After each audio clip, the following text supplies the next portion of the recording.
Invité de ce numéro Info Paris sur ACI ce soir, Daniel Marsin, sénateur de la Guadeloupe depuis 2004. Il est membre du Rassemblement démocratique et social européen. En 2001, M. Marsin a été réélu maire des Abîmes et battu en mars 2008. Il a été également député de la première circonscription de la Guadeloupe en 1997, puis battu en 2002. Daniel Marsin, bonsoir et merci d'être sur notre plateau. Bonsoir. Alors, on venait d'entendre l'inquiétude des maires des Antilles, de Guadeloupe, Martinique.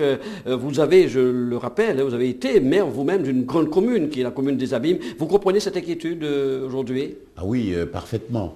Je comprends parfaitement. Et sur le dernier sujet, je comprends très très bien, dans la mesure où nous, ville ou commune, eh bien, pendant, disons, très longtemps, nous étions convaincus qu'en nous battant pour le développement économique de notre territoire, nous allions permettre d'accumuler de la richesse pour mieux répondre aux besoins de nos concitoyens.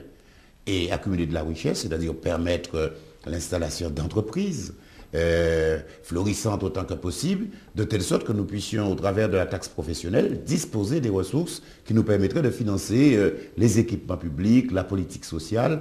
Bref, c'était une démarche stratégique et qui risque de se trouver battue en brèche.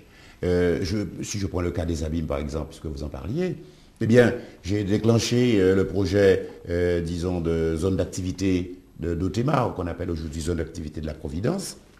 Et petit à petit, eh bien, ça monte en puissance. Et avant même que nous arrivons, disons, aux résultats les plus tangibles que nous souhaitions, eh bien, voilà, on va modifier la taxe professionnelle. Donc, et cette taxe professionnelle, bien sûr, promet la compensation, et je veux bien croire. Mais comme disait le collègue tout à l'heure, eh bien, on sait très bien que la première année, eh bien, on compense au bon niveau. Oui, parce que François Fillon confirmait hier que pas un centime n'allait manquer aux communes. Mais la première année. Et après, ben, on ne sait plus comment ça va évoluer, parce qu'on a bien vu, s'agissant d'autres situations, d'autres cas, bien, l'État compense la première année au centime près, et puis après, bien entendu, les évolutions défavorables qui se produisent ne sont plus prises en charge par l'État. J'ai noté également la question du financement des collectivités locales. Et j'ai eu l'occasion de le dire, que ce soit à l'occasion des États généraux, que ce soit au débat qu'il y a eu au Sénat sur les départements d'outre-mer, j'ai eu l'occasion de le dire. Il y a un point qui me paraît particulièrement important, c'est la remise à niveau des finances des collectivités locales, particulièrement les communes, qui sont étranglées et pour lesquelles, d'ailleurs, le Sénat a fait une proposition. Dans les 100 propositions que nous avons faites à l'issue de notre mission d'information, nous avons proposé à ce que les finances des collectivités locales soient remises à niveau pour leur permettre de recommencer à investir en matière d'équipement public, mais aussi, par la même occasion, relancer le bâtiment et donc l'emploi. Alors, une réaction par rapport aux mesures annoncées le 6 novembre par le président de la République en faveur de l'outre-mer? Eh bien, comme j'ai eu l'occasion de le dire, certaines mesures me paraissent intéressantes. Quand le président de la République dit qu'il faut peut-être revoir un peu la configuration de la coopération régionale et prendre en compte le fait que les collectivités territoriales, dans leur bassin, la Caraïbe, l'océan Indien pour d'autres, mais pour ce qui nous concerne, bien entendu la Caraïbe, eh bien je pense que c'est une bonne chose, c'est une revendication.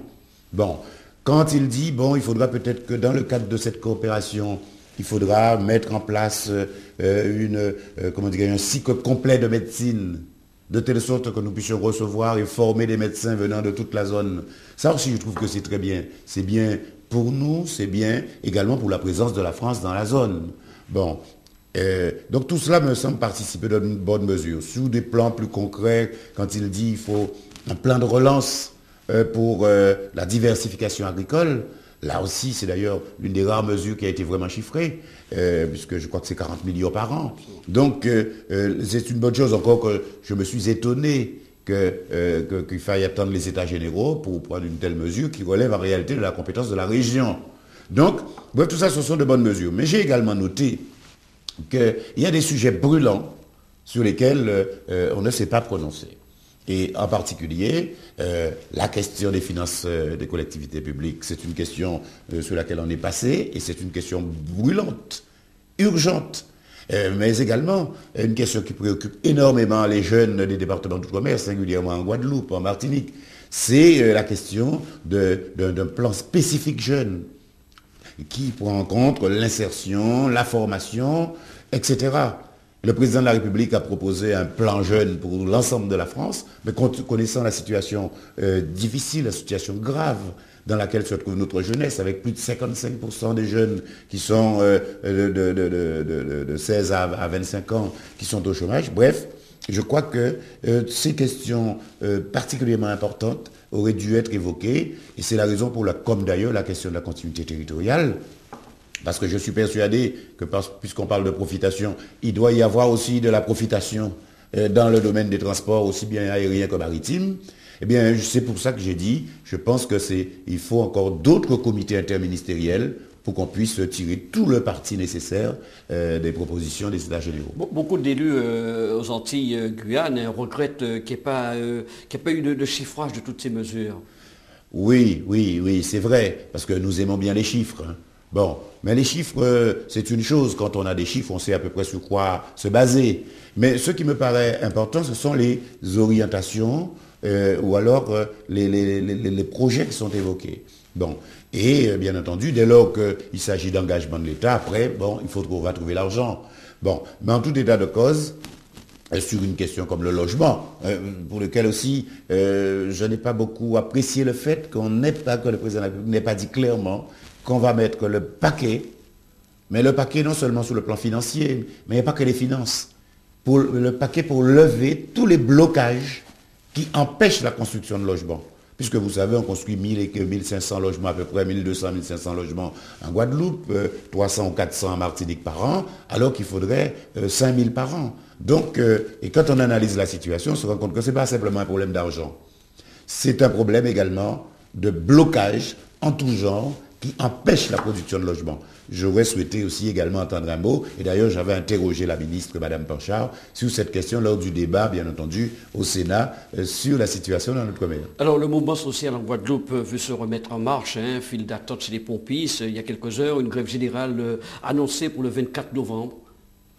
Ben, c'est malheureusement une situation qui ne finit pas de se dégrader. Et c'est une situation qui n'arrange pas les choses.